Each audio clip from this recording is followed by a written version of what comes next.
말씀에서 마태복음 16장, 제가 누가복음 16장을 이 마태복음 이 16장은 굉장히 예수님의 굉장히 유명한 말씀입니다. 그죠? 그래서 지난 시간에 마태복음 16장은 예수님의 말씀에 있어서 매우 중요한 말씀입니다. 제가 마태복음하고 누가복음 지금 왔다 갔다 하는 거죠. 마태복음 16장입니다. 그래서 지난 시간에 좀 앞에 부분을 보았고, 오늘 이제 뒷부분 13절에서부터 보도록 하겠습니다. 예수님이 이제 십자가에 죽으시기 얼마 남지 않았는데 예수께서 빌립보 가이사라 지방에 이르러 제자들에게 물어 이르시되, 그랬어요. 거기 빌립보 가이사라, 이거 좀 빨리 오는 이거 좀 닦아줘야 돼. 이거를 다 내가 다 닦아가면서 하고 이런 게 아니고 관두가 이거 해줘야 돼요. 좀요. 좀 이게 해줘야 돼요. 여러분들이 미리미리 누가 한 사람이 와서 조력자가 해주든지 누가 해주든지 이거를 해줘야 돼요.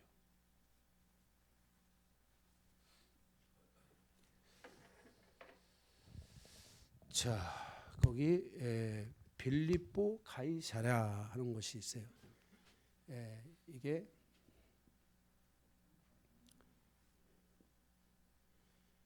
여기가 이제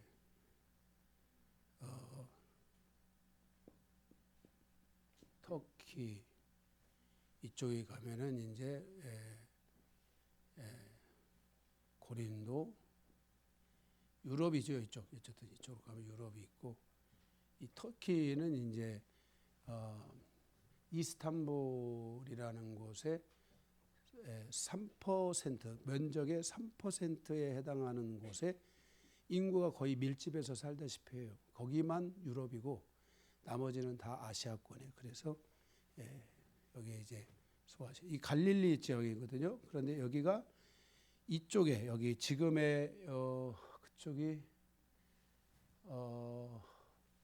시리아 쪽 같은데, 지금 이게 시리아 쪽에 지금 현재 이 이스라엘 우에 시리아에서 헤즈볼라인가 그 군대들이 옛날 이스라엘하고 전투도 하고 그랬었잖아요. 그쪽에 가는 쪽에 바로 이쪽에 여기에 가면은 빌립보 가이사랴라는 곳이 있습니다.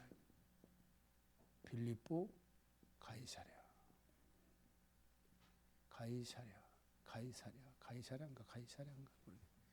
이쪽에 있는데, 이제 이곳은 어떤 곳이냐면은 황제 숭배 및 우상 숭배가 아주 성행했던 그런 곳이고요.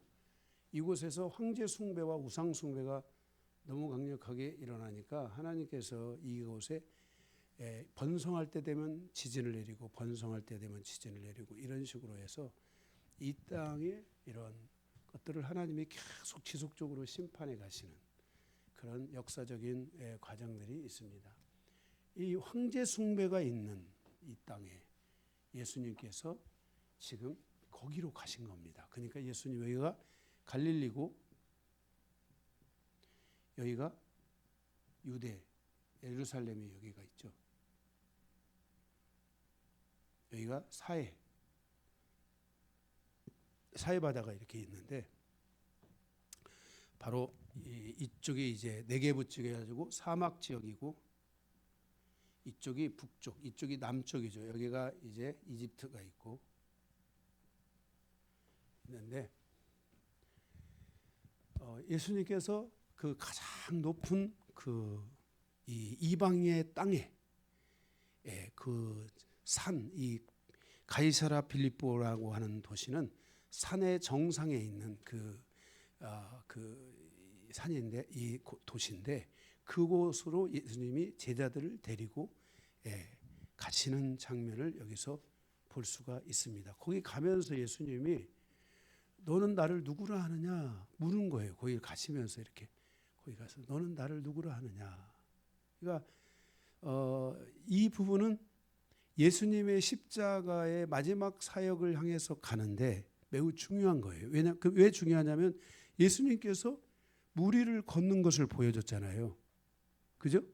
그 다음에 또 예수님께서 또 그 오병이어의 기적을 베풀어 주시고 그 다음에 칠병이어의 기적을 베풀어 주시고 이런 걸 다 보여주셨잖아요. 보여주실 뿐만 아니라 예수님이 각종 병든 자들을 고치고 막 죽은 자를 살리고 막 이런 것까지 예수님이 다 보여주셨어요.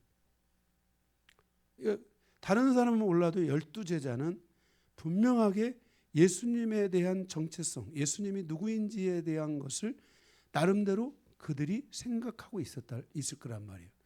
그래서 묻는 거예요. 왜 묻냐면은 여기서 중요한 핵심이 뭐냐면은 예수님이 누구인가?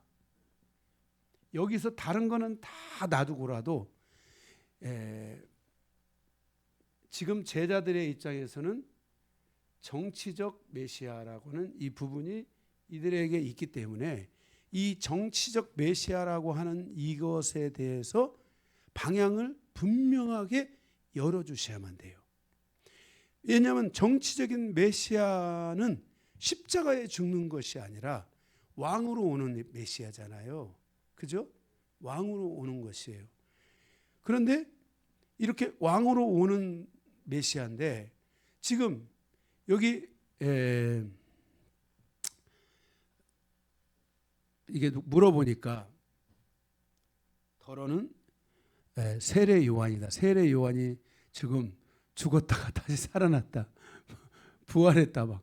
왜냐하면 지금 예수님이 막 부활에 대한 이야기도 하고 그러니까 뭐 유대의 역사 안에서는 막 죽은 자들이 가끔 일어나잖아요. 살아나잖아요. 그리고 죽지도 않고 살다가 하늘로 가는 사람들도 있고 유대의 역사 안에 있는 거예요. 이스라엘의 역사 그들 안에는 상상도 못할 이런 일들이 역사 속에서 계속 이게 흘러오는 거예요. 이게요. 그러니까 세례 요한이 뭐 부활했다 또는 엘리야다.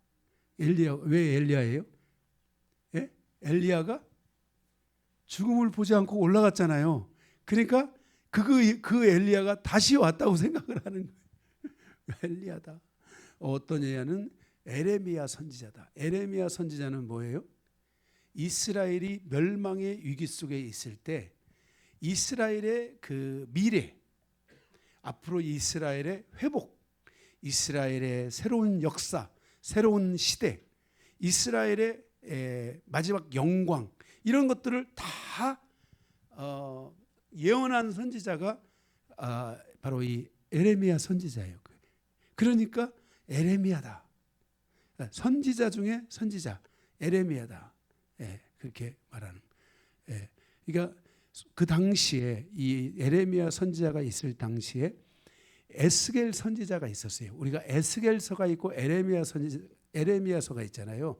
에스겔 선지자는 금수저 선지자, 에스겔 선지자는 금수저 선지자고 이 에스겔 선지자는 흑수저 선지자예요. 에레미야는 흑수저.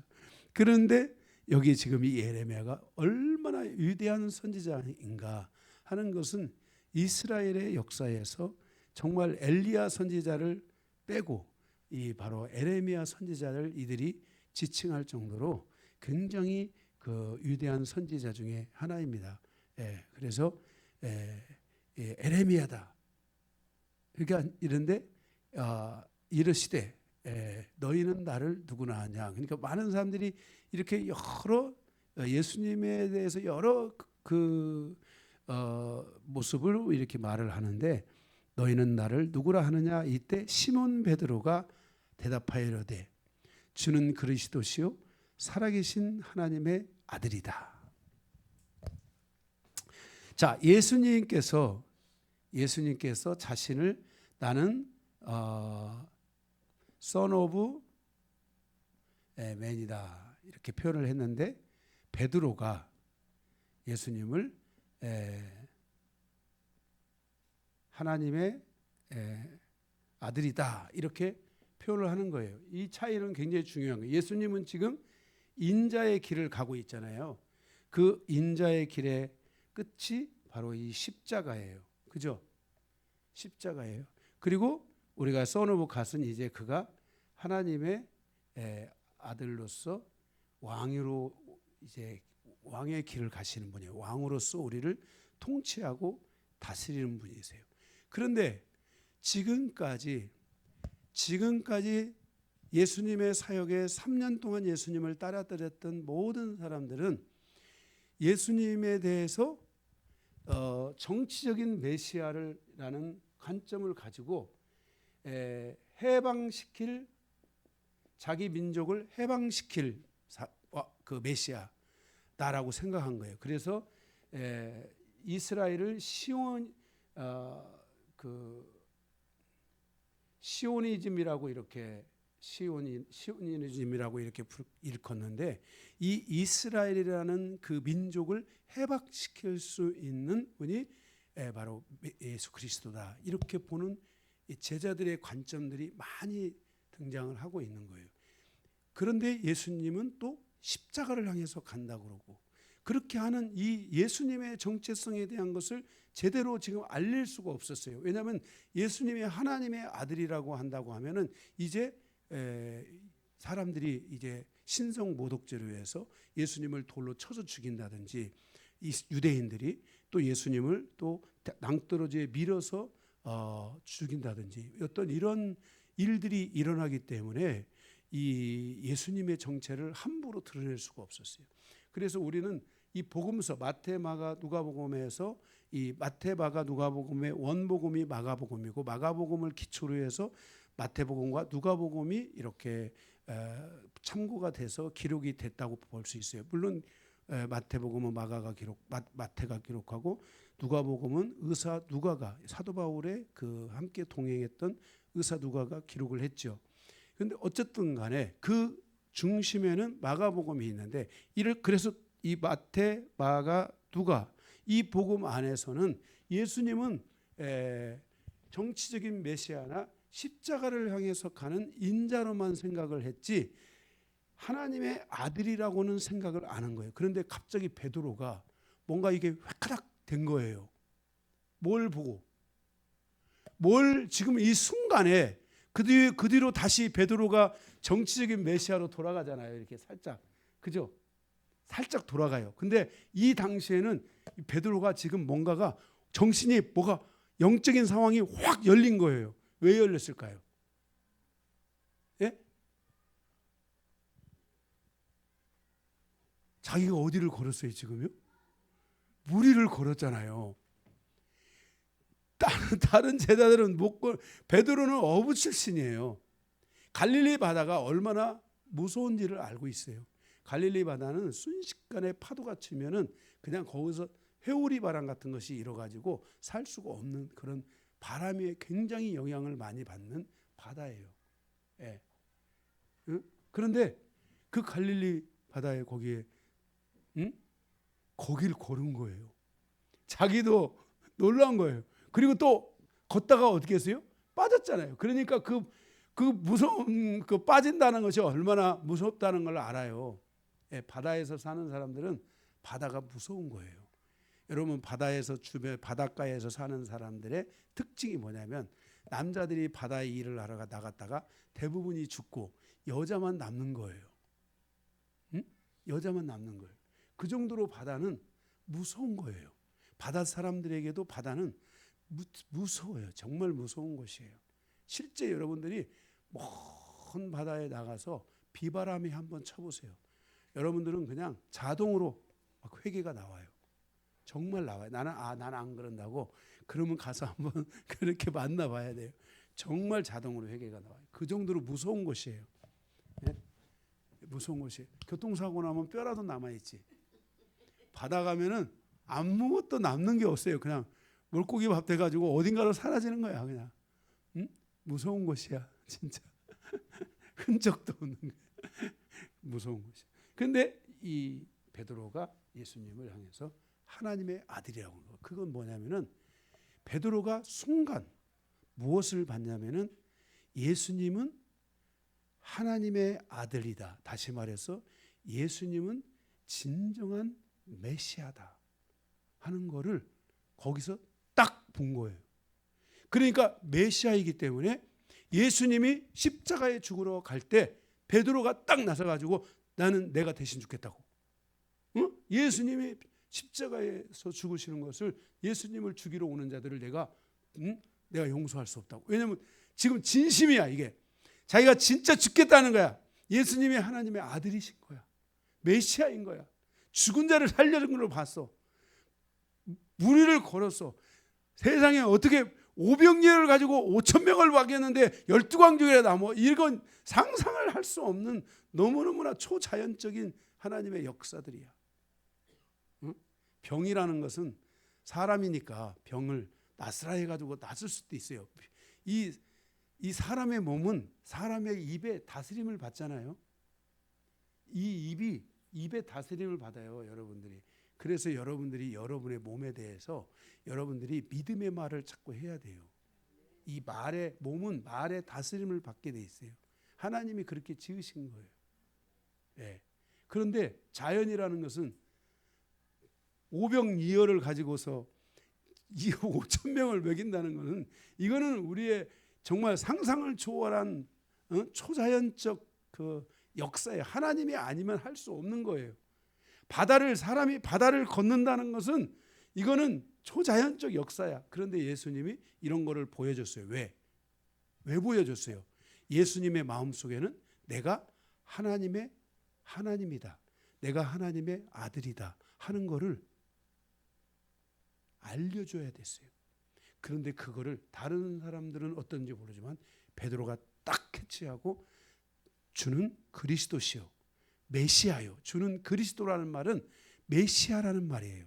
기름 부음 받은 자 메시아다. 이 말. 주는 그리스도시요 하나님의 아들이다. 당신은 뭐예요? 하늘의 왕, 온 우주 만물을 통치하는 왕이고 당신은 메시아다. 이거를 딱 고백을 하는 거예요. 여기서 최초로, 지금 예수님의 사역 최초로 메시아가 여기서 비로소 딱 등장해서 뜨는 거예요. 그러면 우리가 성경상에서 놓고 보면은, 제가 다윗에 대해서도 지난주 말씀에서 계시 봤잖아요. 구약의 말씀에 보게 되면 메시아는 반드시 어떤 일이 있게 되는 거예요? 죽지만 부활하고 살아난단 말이에요. 그래 안 그래요? 그래서 예수님이 이제 십자가에서 죽고 부활한다는 말이 지금 어렴풋이나마 믿어진 거예요. 누가? 베드로가 그것을 믿게 된 거예요. 그래서 이거는 매우 중요한 예언이에요. 그래서 예수님께서 다른 데서는 어떻게 말하는지 모르지만 여기서 말하기를, 시몬 베드로가 대답하기를 주는 그리스도시요 메시아요 살아계신 하나님의 아들이로소이다. 예수께서 대답하되 이르시되 바요나 시몬아 내가 복이 있도다. 이를 내게 알게 한 이는 혈육이 아니요 하늘에 계신 누구 아버지? 예수님이 내 아버지다라고, 아버지가 너에게 이것을 알게 했다라고 하는 거예요. 그 순간이었지만은 그것이 딱 되는 거예요. 근데 그것을 어디를 가면서 물어보신 거예요? 가이사라 빌립보에 가면서 딱 물으신 거예요. 그러면 보세요. 여기에 지금 왕이 있잖아요. 왕이 있는데, 빨간 몸펜이 없지만 여기에 이 우주 만물의 진짜 이 왕은 누구예요? 진짜 왕은 바다를 걷고 오병이어로 5,000명을 먹이고 12광주리가 남기고, 7병이어로 4,000명을 먹이고 12광주리나 남기고, 죽은 자를 살리고 하는 이 모든 역사를 주관하고 이것을 행하실 수 있는 분은 그 당시에 있는 황제가 아니에요. 황제는 사람 잡아먹는 사람이지 사람을 살리는 사람이 아니에요. 누구만이 아냐면 예수 그리스도만이 바로 왕이라는 것을 여기에를 딱 이 가이사라 필리포 황제 숭배가 가득하고 황제의 그 형상들이 있고 모든 종류의 황제들이 지금까지 황제를 지난 사람들의 그 형상이 있고 살아있는 도미티아누스 황제인가요? 살아있는 신, 응? 살아있는 신으로 추앙받는 황제의 그 실질적인 그 형상이 거기에서 만들어지고 있는 실존하게 존재하는 그곳에 가서 주님께서 가면서 딱 그러니까 이것을 이 예수님이 모든 왕의 왕이라는 것을 지금 고백하는 게 누구예요? 베드로라는 거예요. 예수님이 실제적으로 죽으시고 부활하신 다음에 모든 만물을 예수님의 발 앞에 딱 내리시죠. 모든 만물을 무릎 앞에 모든 왕들 정사와 권세와 모든 것들을 예수의 무릎 앞에 딱 꿇게 하시잖아요.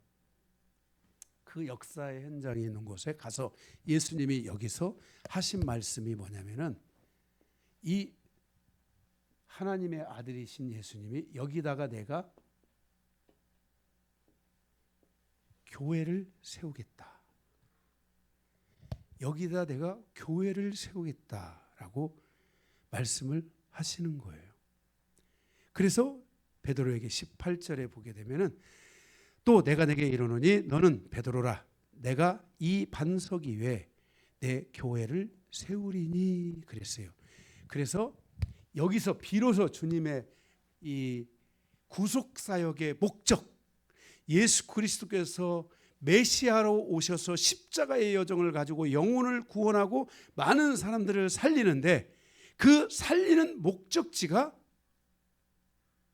유대인이 포함되겠지만 유대인에게 목적이 있는 게 아니라 그동안 들어보지 못했던 총회 공동체, 예루살렘 공동체, 장자 공동체, 히브리서에 나오죠. 이스라엘을 가리키는 말이에요.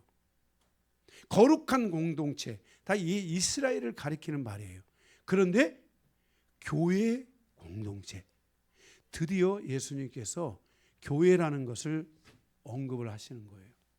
그런데 이때 예수님 베드로의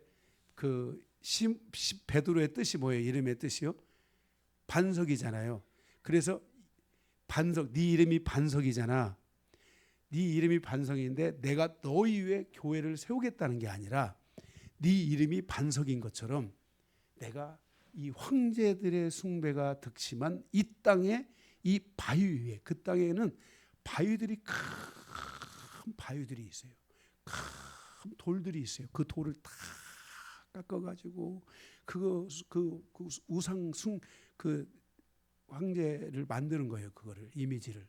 그러니 거기서 얼마나 많은 사람들이 죽고 고통을 당하고 그것을 다 바위를 깨서 하는 이 작업을 하면서 얼마나 많은 사람이 고통을 당했겠어요. 그런데 이 반석 위에 그 돌 위에 바로 여기 황제 숭배가 있다는 것은 여기가 사탄의 뭐예요? 그 당시에 사탄의 뭐예요? 본부잖아요. 사탄의 본부에다가 내가 교회를 세우겠다고 딱 말씀을 하시는 거예요. 그래서 예수님께서 이제 너희들 제자들에게 너희들이 가는 곳곳에다가 뭘 세워라? 교회를 세우라고 해가지고 이 제자들이 12명의 제자들이 전 세계로 다 흩어져서 이제 가서 그들이 이 교회를 세우는 일을 시작하게 되는 거예요. 이해가 되세요? 예. 그래서 교회가 이 예수님의 이 메시지를 통해서 비로소 교회가 탄생하는 이런 일이 있게 됐다는 거예요. 그래서 교회라는 것은 너무너무나 중요한 것이고 정말 이 교회가 이제 이 구약의 이제 그 노아 홍수 시대로 말하면은 노아의 방주 역할과 같은 것을 할 수 있어야 돼요. 그래서 이 음부의 권세, 여기에 이 사단의 본부니까 여기에 음부의 권세가 있잖아요. 음부의 권세. 다른 말로는 지옥의 권세예요. 이걸 아브라함 표현을 말하면 지옥의 문.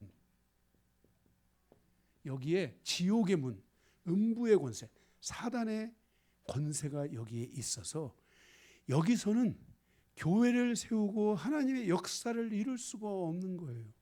그런데도 하나님께서 교회를 세우겠다는 거예요. 여러분, 우리가 예수님이 이 말씀을 하신 대로 이방인들, 여러분들이 생각하는 이방인은 어떤 사람들이라고 생각하세요? 착한 사람? 이방인들 안에는 각양각색의 정말 야만인들과 같은 사람들이 있었어요. 정말 우리는 죽어마땅하고 저주받아 마땅한 그 사람들이라고 말씀하고 있어요. 왜 그러냐면 사람이요, 이 우상 숭배 속에 있게 되면 살아가게 되잖아요.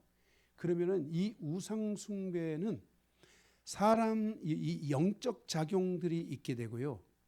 그리고 이 우상 숭배는 상처, 사람들의 이 마음을 갖다가 찢어내는, 사람들의 마음에 고통을 주는 이런 상처. 그래서 우상 숭배가 강한 나라들 있잖아요. 응? 중국이나 뭐 예를 들어서 대만이나 이런 아시아권에서도 우상 숭배가 굉장히 강한 나라들이 있어요. 말레이시아나 집집마다 다 우상을 섬기고요. 대만에도 가보면은 집집마다 다 상가 하나하나마다 다 거기다가 우상을 저러고 향을 피우고요. 그래서 가면 막 향 냄새가요 아주 그냥 진동을 해요. 향을 피우고 그렇게 해서. 응? 일본도 마찬가지죠. 일본 사람들에게 있는 가장 치명적인 것은 정신적 노이로제 현상. 이런 것들이 굉장히 강해요. 이런 게. 그래서 일본의 그런 미혹의 영들, 이런 것들이, 일본은 이 다른 나라들에 비해서 미혹의 영이 강한 것 중에 하나가 일본이에요. 응? 사요나라 하면서 속으로는 죽겠어. 그런데 얼굴은 이렇게 하잖아요. 이중적이에요. 그 쓰나미, 엄청난 쓰나미가 왔잖아요. 인터뷰를 하는데 여자들 살아남은 여자들이 인터뷰를 하는데 그 여자들이 다 웃고 있어요. 다 웃고 있어요. 실질적으로 선교사님들 가운데요, 일본에 선교를 나가신 분들은 굉장히 이런 부분들을 조심해야 돼요. 예, 정말 어려운 데가 하나가 일본이에요. 일본은 우상이 기본적으로 우리가 생각하는 잡신에 대한 우상적인 것들이 가장 많은 나라 중에 하나인데 1000개 이상이 된다고 그래요. 1000개 이상. 예, 실제. 그래서 이런 데 가면은 이런 것들이 많기 때문에 사람들이 다 이게 자기 힘으로 살지 않는 거예요. 인간의 본성으로 살지 않는 거예요. 영적인 힘으로 사는 거예요. 그리고 이런 영적인 힘이 강하다 보니까 상처도 많게 되고, 그래서 사람들이, 여자들이요, 특별히 그런 곳에 가면 여자들이요, 남자들의 우월의식들이 강하고요, 그 결과로 해서 여자들이 상처들이 굉장히 많아요. 상처들이 많아요. 예. 그래서 이렇게 그러니까 사람들이 악한 거예요. 이방인들이 이렇게 살아가고 있어요. 그런 이런 삶을 살아가는 이런 사람들, 막 우리가 영화 같은 데서 보면 유럽 안에서도 야만족에 속하는 그 독일 사람들, 야만인들이에요. 막 도끼로 찍어 죽이고 막 이런 걸 그냥 밥 먹듯이 하고 사는 거예요. 이런 걸. 이게 목표예요. 어떻게 하면 잘 죽이고 어떻게 한 방에 죽일까? 이런 걸 인생의 목표로 자꾸 짓고 살아가는 사람들이에요. 정말 무서운 사람들이에요. 실제 야만인이라고 불렀어요. 영국이 신사라는 것은 영국 사람들은 그나마 좀 낫다는 거예요. 응? 이런 이방인들의 삶의 이 근거와 흔적이라고 하는 것은 그 흑역사, 그 속에 존재하는 이 아픔과 고통이라는 것은 어마어마하게 큰 거예요. 그런데 바로 그 모든 곳, 이런 사단의 이러한 음부가, 지옥의 문이 열려 있고 사단의 이런 것들이 열려 있는 땅에 교회들이 세워지는 거예요. 교회들이 곳곳에, 아시아, 유럽 그곳에 교회들이 세워지는 것이에요. 우리가 성지순례를 가봐도 우리가 지난번 튀르키예, 그리스 이런 나라들에 대한 성지순례를 가봤잖아요. 그러면 주변에 이렇게 우상을 섬기는 사람들의 삶이라는 것은 겉으로 볼 때는 그렇지만 그 내면에서 가보면 굉장히 악함을 가지고 있는 사람들이 대부분이라고 볼 수 있어요. 그래서 바로 그런데 그곳에 가서 교회가 들어가가지고 교회가 거기 있는 사람들을 살리기 시작하는 거예요. 일으키는 거예요. 교회가 가서. 그 교회가 돌고 돌아가서 계속 아시아에서 이 튀르키예로부터 시작해서 유럽으로 서쪽이죠. 그 남미로 갔다가 북미로. 남미도 복음이 들어갔어요. 그런데 남미는 북미와 남미의 복음은 뭐냐면 북미는 복음을 가지고 가서 그 복음을 통해서 새로운 미지의 세계를 복음을 가진 사람들이 가서 새로운 미지의 세계를 연 것이 북미예요. 남미는 어렵고 힘들게 다 살고 있는 거예요. 그 땅에 지진도 많고 삶에 어렵고 힘들고 막 이런 여러 가지 전쟁도 많고 그렇게 살아가는 원주민들, 정말 미개인들이 살아가는 그런 땅이라고 볼 수가 있어요. 그런데 그 땅에 바로 유럽의 이런 그 세력들이 들어가서 그곳에 전쟁을 일으키고 기독교 세력들이 들어가서 그곳에 전쟁을 일으키고 예수를 믿으라고 딱 하는 거예요. 예수 믿어. 그러니까 믿겠습니다. 왜? 안 죽으려니까. 그렇게 해서 총칼 앞에서 세워진 그 교회들이 남미의 교회예요. 그러다 보니까 기독교 안에 기독교를 믿지만 기독교적 신앙을 가지고 있지만 그들의 내면의 세계에는 이런 아픔과 고통이 많은 거예요. 그런 동남아권에서 그런 아픔과 고통이 많은 나라 중에 하나가 또 이 그 필리핀이라든지 캐톨릭 국가이지만은 기독교 국적 흐름을 가지고 있지만 이런 아픔과 고통들이 많은 거예요. 그 외에도 동남아권에 가면은 이런 많은 흔적들이 있어요. 그래서 예수를 안 믿고, 베트남 같은 데도 가면은 프랑스가 베트남을 지배를 한 거예요. 그래서 복음을 가지고 신앙생활을 하는데 이 사람들은 그걸 받아들이지 않은 거예요. 왜냐하면 너무나 큰 고통을 받아가지고 그 예수하면 그냥 사람들이 교회하면 치를 떠는 거예요. 이런 일들이 세계 역사의 흐름 안에 있어요. 그럼에도 불구하고 교회들이 세워진 거예요. 교회를 세우리라. 그래서 교회들이 제자들이 가서 그곳에 가서 교회를 세우고 그 중에 우리가 잘 아는 도마, 도마는 인도에 가가지고 인도에는 정말 힌두교 사상이 너무나 강력한 내가 인도예요. 인도는 예수를 믿습니다. 그런데 범신론, 자기가 믿는 여러 신들 중에 예수도 하나 있는 거예요. 그게 자기 필요에 따라서 그 신을 쓰는 거예요. 응? 그래서 예수 믿으세요. 그러면 믿겠습니다. 근데 믿지만은 예수도 가지마. 근데 예수가 자기를 구원하지 못하고 자기의 삶을 돌아보지 못하면 다른 걸 우선 쓰는 거예요. 그래서 이렇게 이 힌두교가 굉장히 그래서 이 인도에 가서 복음을 전한다는 건 그만큼 어려운 거예요. 그런데 거기에 의심 많은 도마가 갔어요. 도마도 이렇게 복음 안에서 깨어나가지고 헌신을 해서 그곳에 가서 거기서 순교를 당하고 그렇게 해서 세워졌어요. 교회들이 세운 거예요. 그래서 인도에도 이 기독교화 되어져 있는 그 지금 동부 쪽인가 어딘가에 보면은 기독교화 되어져 있는 그런 도시들이 있어요. 실질적으로. 거기에는 또 제가 기억이 지금 잘 안 나니까 확실하게 그냥 가겠어요. 그래서 이렇게 교회를 세우리라 이렇게 말씀하신 거예요. 그래서 바로 우리가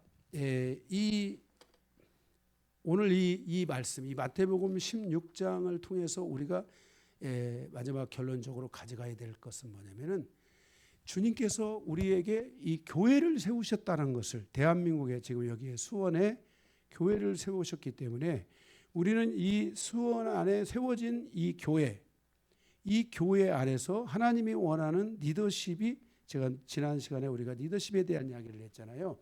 이 리더십들이 생겨나야 돼요. 영광교회를 사랑하는 사람들, 영광교회를 위해 죽으려고 하는 사람들, 마지막까지 내가 영광교회와 함께 하겠다는 사람들, 이 영광교회가 말씀 안에서, 기도 안에서, 성령 안에서 마지막 때까지 이 복음을 고수할 수 있는 그런 교회가 되고, 그 일에 내가 함께하고자 하는 이런 헌신된 마음들, 이런 마음들이 있어야 돼요. 예, 그래서 전 여러분들이 영광교회에 대한 이 비전들이 있기를 바라고요.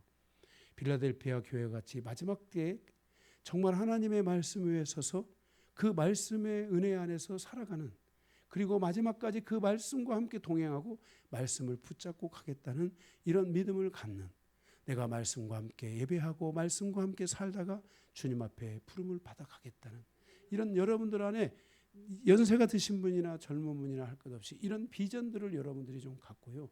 영광교회를 위해서 정말 내 삶을 드릴 수 있는 이런 헌신과 이런 리더십들이 좀 살아나야 돼요.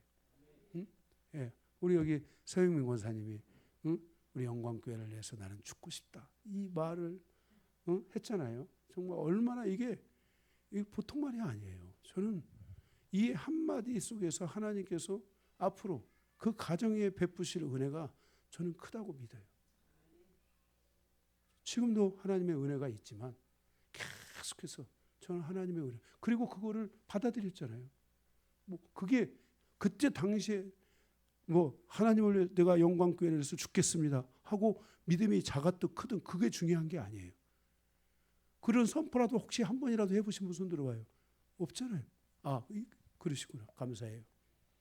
두 번째, 여기 우리 서영민 권사님이 했단 말이에요. 그거를 우리 김봉찬 집사님이 받아들이고, 둘이 그래서 만나서 사랑을 하고 아끼고 이렇게 하다가 아람이가 생기고 사랑이가 생겼어요. 정말 얼마나 감사해요.